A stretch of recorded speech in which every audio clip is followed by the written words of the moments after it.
India लेकर लौटते हैं।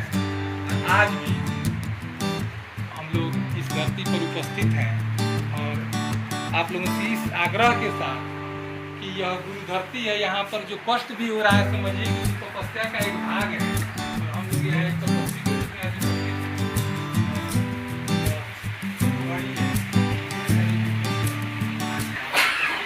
तो मैं आप सबका यहाँ पर क्षितिज और डॉक्टर बलराम स्मृति संस्थान की ओर से आप सबका हार्दिक स्वागत करता हूँ।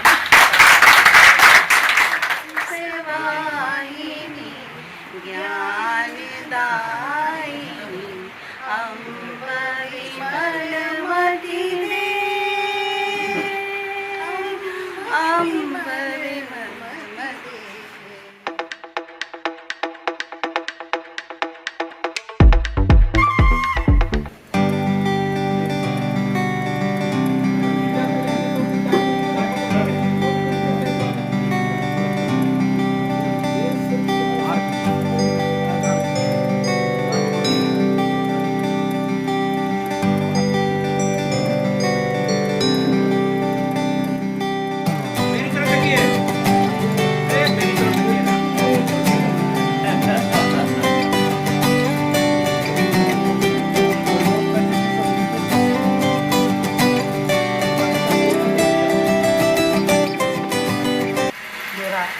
सादर अभिनंदन। मैं क्यों लिखती हूँ, मैं तो उम्र से बड़ी हूँ, लेकिन ये सारे बच्चों ने मुझे लिखवाया है और मेरी अपनी ये प्रेरणा मेरे यही बच्चे हैं। और आदमी कम उम्र का भी होता है लेकिन ज्ञान भी होता है। जैसे कि अष्टावक्र थे, नाचिकेता थे, कम ही उम्र में उन्होंने नाचिकेता ने यमराज से चुनौती दी। इसी तरह उम्र से कोई बड़ा नहीं होता। उम्र है लेकिन मैं उम्र से कोई ज्ञान मुझ में नहीं है। हाँ, उम्र से ज्ञान मुझ में नहीं है और बच्चे हमको ज्ञान दिया। लड़कियाँ जो है ये अपने से सारा किताब उताब का जो ये जो प्रकाशन करवाई हैं हमको मालूम भी नहीं। और इन्हीं लोगों के कारण मैं आज आप लोग का सबसे बड़ी खुशी है कि साल भर पर आप लोग यहाँ पर एकत्रित होते हैं और हमको बड़ी खुशी प्रसन्नता होती है। ऐसा तो इतनी गर्मी है और इस भीषण गर्मी में आप लोग यहाँ आए हैं, मुझे काफ़ी प्रसन्नता हुई है। आप लोग को दुख हुआ होगा, आने में कष्ट हुआ होगा, इसके लिए मैं क्षमा प्रार्थी हूँ। आप लोग का बहुत आभार, अभिनंदन, स्वागत है। आप लिखने की बात जहाँ तक है तो मैं छोटी सी बात बता रही हूँ। मेरे बड़े भाई अरविंद कुमार श्रीवास्तव, अखिलेश्वर भैया जान रहे हैं उनको, वह लिखा करते हिंदी भोजपुरी में बहुत लिखते हैं। वह जब लिखा करते थे लिख के कुछ अपने तकिए के नीचे रखते थे तो मैं चुपके से जाकर उसको देखती थी, पढ़ती थी।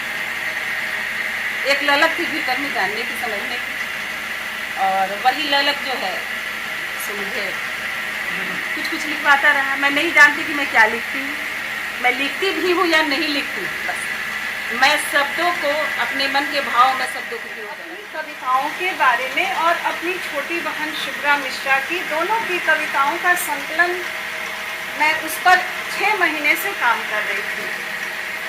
लेकिन कुछ ऐसी कहानियाँ, कुछ ऐसे निबंध, कुछ ऐसे आलेख, कुछ ऐसे सृजन मेरे सामने आए कि मुझे अपनी रचनाओं को रोककर माताजी डॉक्टर सुशीला ओझा की रचनाओं पर काम करना पड़ा। क्योंकि उनको पढ़ने के बाद यह सही बात है कि पहले शुरू में, और यह भी बड़े आश्चर्य की बात है कि 2016 में माताजी रिटायर की थी और 2016 अगस्त में पिताजी हम लोगों को छोड़कर चले गए थे। उसके बाद उनके जीवन की जो निराशा थी, उनके मन का जो अंधकार था, उसको बाहर निकालने के लिए मैंने एक छोटा सा प्रयास यह किया कि एक मोबाइल खरीदकर उनको दिया गया और कहा गया कि इससे दुनिया के लोगों को देखो, कुछ पढ़ो, कुछ सीखो, कुछ सुनो, कुछ जानकारी लो। और वही मोबाइल उनके लिए वरदान बन गया। 2017 से उन्होंने 1 लाइन, 2 लाइन, 4 लाइन लिखना शुरू किया और 2018 के उत्तरार्ध में उन्होंने लिखना शुरू किया था और लिखते लिखते उनकी रचनाओं जब वे कुछ टाइप करती थी तो बहुत सारी उसमें अशुद्धियाँ होती थी, तो वे मुझे देती थी कि उसे सुधार दो। तो पहले 4 लाइन रहता था, 6 लाइन रहता था, मैं उसे सुधार देती थी। बाद में उसमें इतनी ज़्यादा गतिशीलता आती गई कि एक एक दिन में 3-4 रचनाएं आने लगी। तो बाद में मैं उससे शिकायत भी करती थी कि तुम मेरी रचनाओं को सुधारती नहीं हो। तो मैंने कहा कि भाई 4 लाइन 5 लाइन रहता था तो सुधार देती थी, अब तो तुम धुआंधार लिख रही हो, कितना सुधारें। तो एक समय ऐसा लगा कि उस पर कुछ काम होना चाहिए, कि क्योंकि जीवन के संध्या काल में एक तरह से 67-68 वर्ष में उन्होंने लिखना प्रारंभ किया और वह इतना आगे निरंतर उसमें गतिशीलता रही कि मुझे सोचने पर मजबूर करती रही। पहले भी छात्र जीवन में जब हम लोग छोटे थे तो माँ कहानियाँ लिखा करती थी। 1-2 कहानियाँ मैंने पढ़ी थी, जो कि हमारे यहाँ एक नेवला पाला गया था और उसके मरने पर उन्होंने उसकी पीड़ा को उस कहानी में व्यक्त किया था।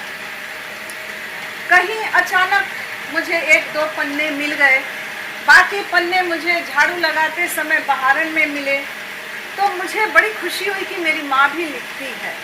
और मेरी कहानियों की प्रेरणा स्रोत मेरी माँ ही थी, क्योंकि मैं जो लिखना शुरू की थी उस समय सिर्फ मेरी कविताएं हुआ करती थी, वह भी बिल्कुल जो बंधन मुक्त छंद मुक्त कविताएं हुआ करती थी, बस भाव हुआ करते थे। लेकिन कहानियों का प्रारंभ माँ की कहानियों को देखने के बाद ही हुआ। वे पन्ने मुझे इधर उधर कूड़ा करकट में मिले थे और उन कहानियों ने मुझे प्रेरित किया था और धीरे धीरे मैं कहानी की तरफ भी पढ़ने लगी थी।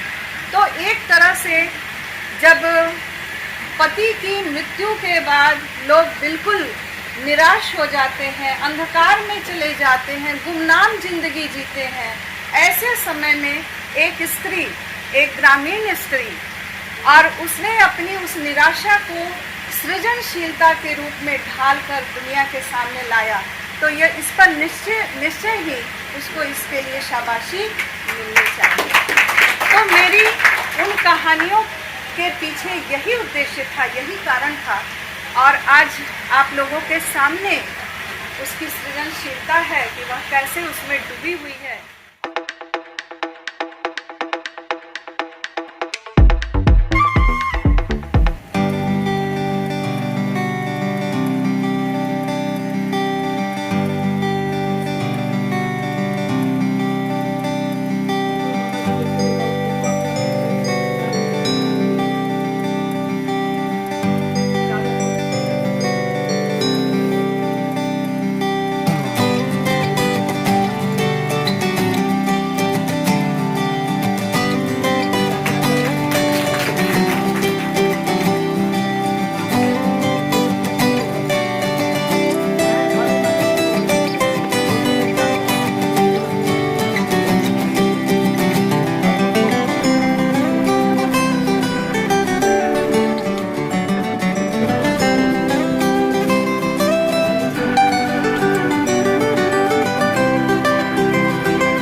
इस संगोष्ठी में सुरेश गुप्त, प्रोफेसर सुरेंद्र केसरी, तहरीम फातिमा, स्वाति बर्नवाल, डॉक्टर जफर इमाम, कृष्ण मोहन प्रसाद, अविनाश पांडेय, विजयनाथ तिवारी, ज्ञानेश्वर गुंजन, गुलरेज शहजाद, मुनिंद्र मिश्र, किंजर राजन शास्त्री, चतुर्भुज मिश्र, मंत्र मुदित, डॉक्टर गोरख प्रसाद मस्ताना आदि ने अपने विचार व्यक्त किए।